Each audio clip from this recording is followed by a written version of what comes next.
when you ran for this job, Kelly, when you said, I want to be North Dakota's lone congressman, did you ever think you were going to be in a room with the other legislative branch leaders in the country listening to the president of Ukraine talk to you about how his country is being attacked, about the need that he has from America for his country? I mean, just to be in that room had to have given you goosebumps.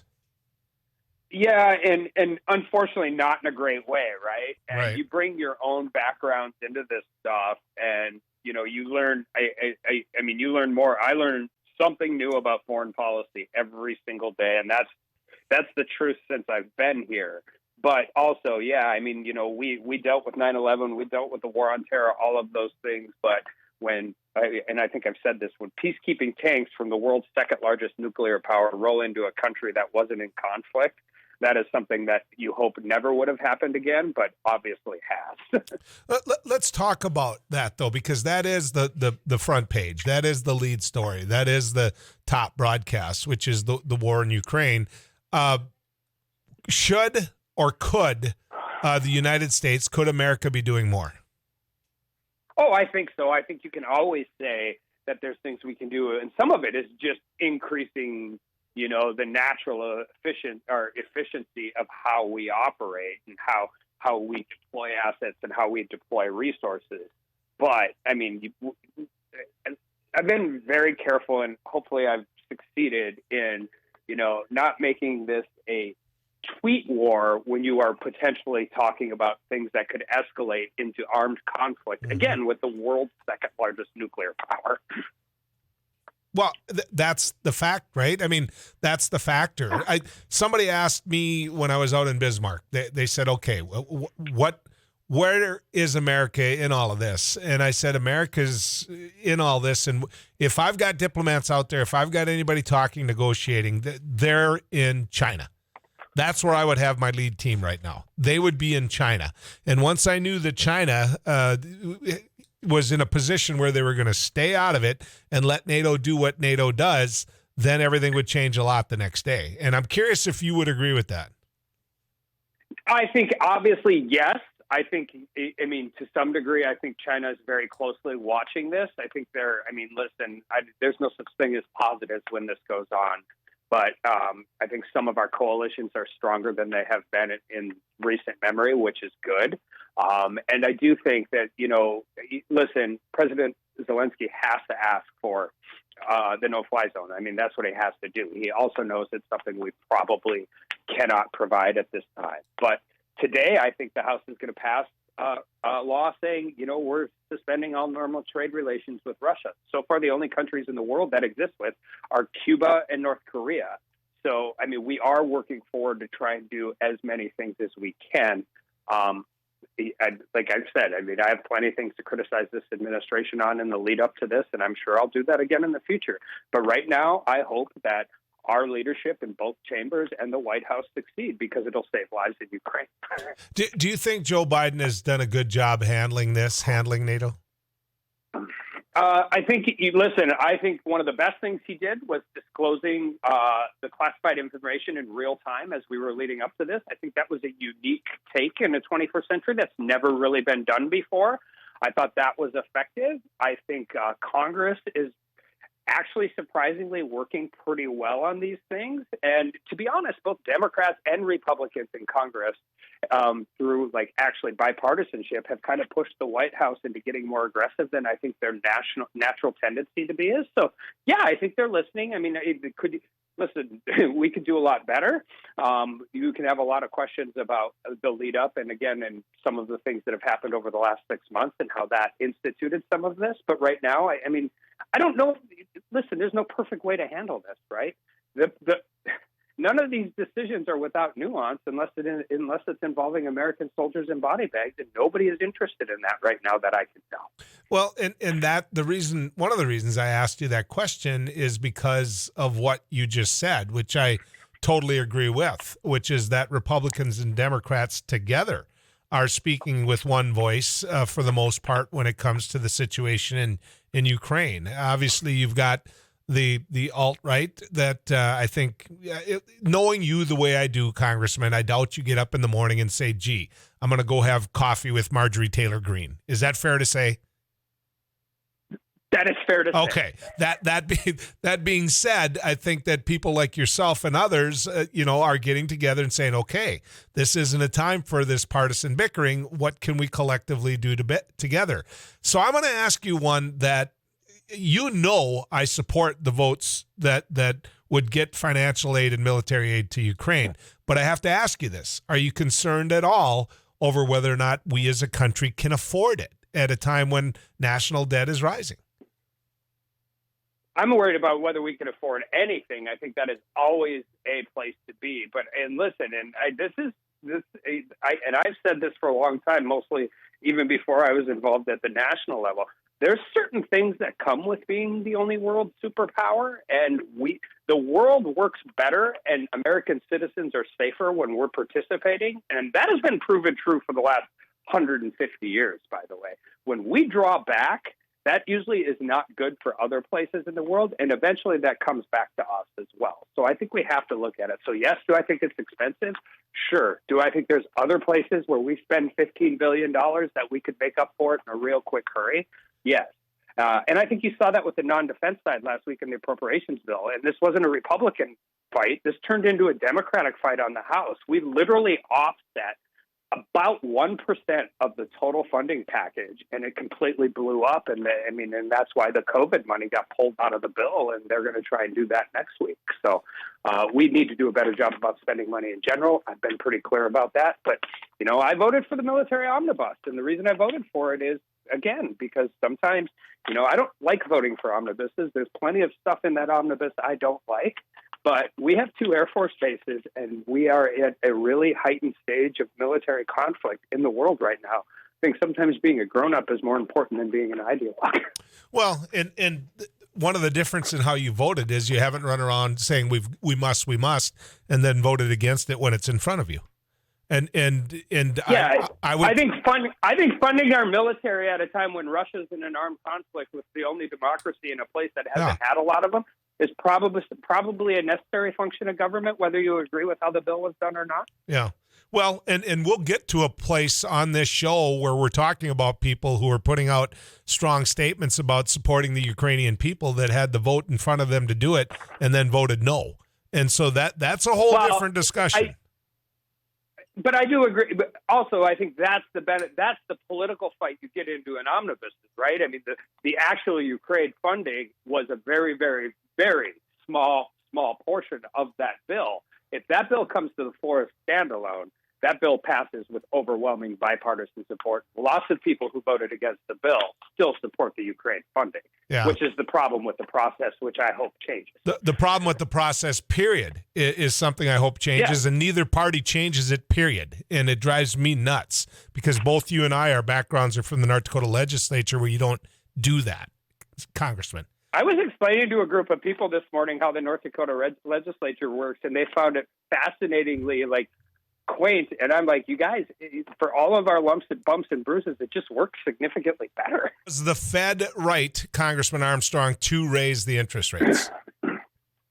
I think so. I think one thing that I'm a little concerned about that we don't talk enough out here, we know we're $30 trillion in debt, but the Fed has about $9 trillion on its own balance sheet that we can't seem to get drawn down. So listen, there's only 2 ways to fight inflation in the federal government, and that's raise revenue and spending it on something, and 2, raising interest rates. The problem is that equates out to, I had the number and I'm going to be wrong, but it's over $300 billion in new debt just to service our own debt, which is, I think, problematic. But yeah, I mean, we have to try something, right? And one of the ways to combat inflation is to raise interest.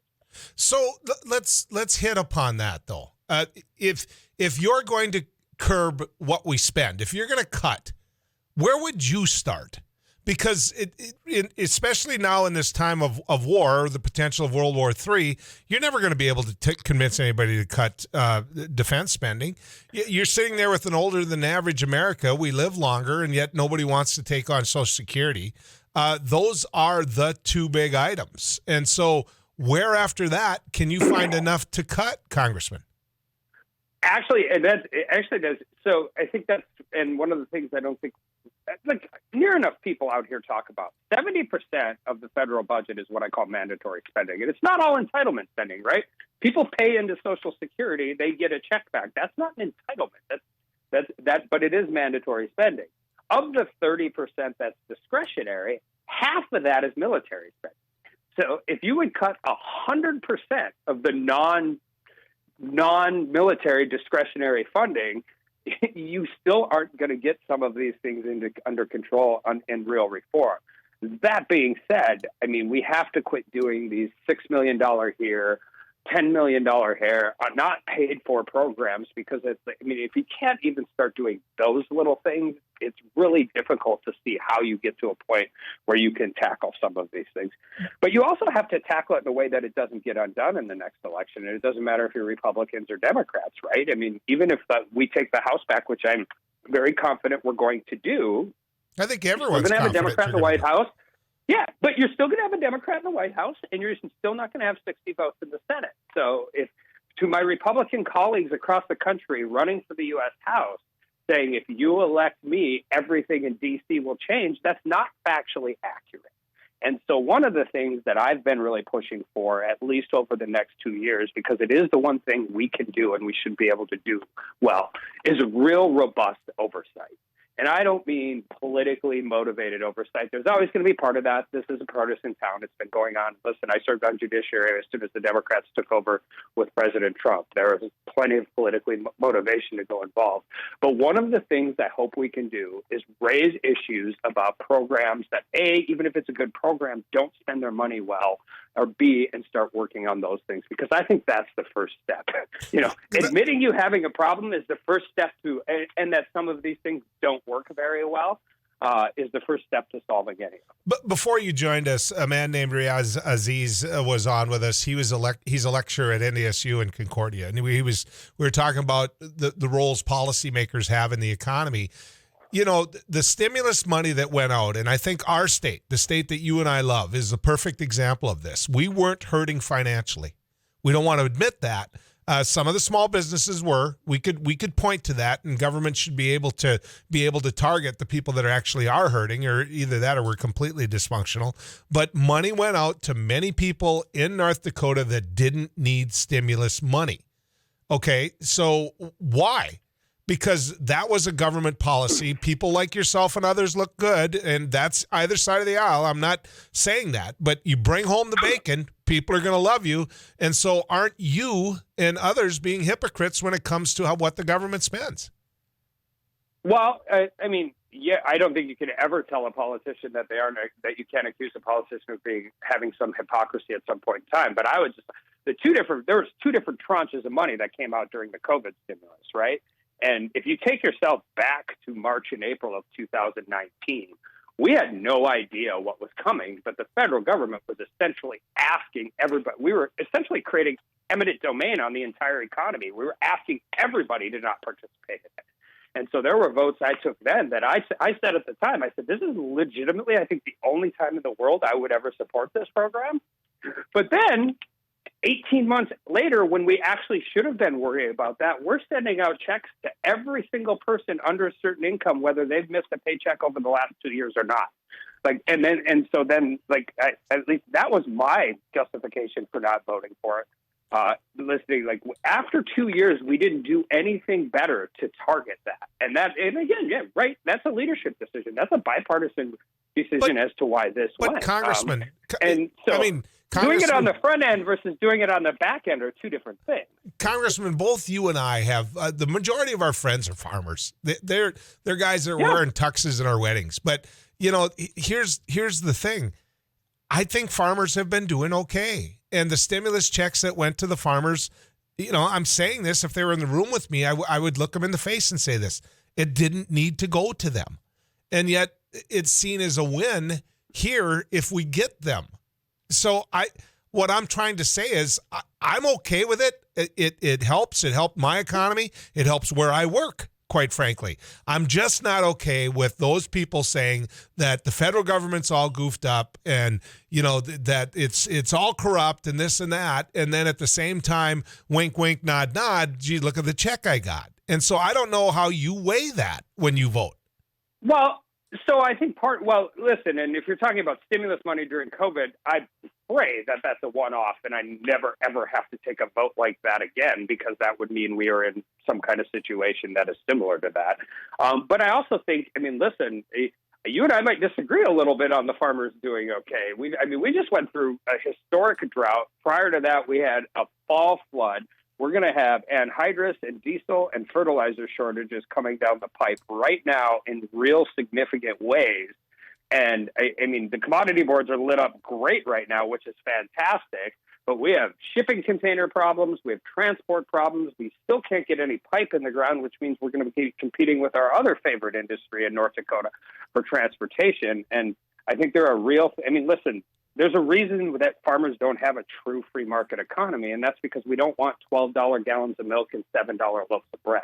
Right. And there are really good public policy reasons. But if you would have told the farmer, it's been a rough couple of years for a lot of farmers. If you would have told the farmer 5 years ago he could have $14 soybeans, he'd have been high-fiving you. Come on. I'm not criticizing him. This is the game we get into, because now it's, oh my God, things are so bad. I'm not convinced they are so bad. And that's a good thing. That is a good thing. Now, fertilizer prices, that's an input cost. Fuel prices are an input cost. You can talk to farmers about increased fuel prices means increased soybean. It's good for the bio industry. So you know what I like? I like you coming on and we having these good, honest conversations. Yeah. I appreciate that, Congressman. Thank you for that.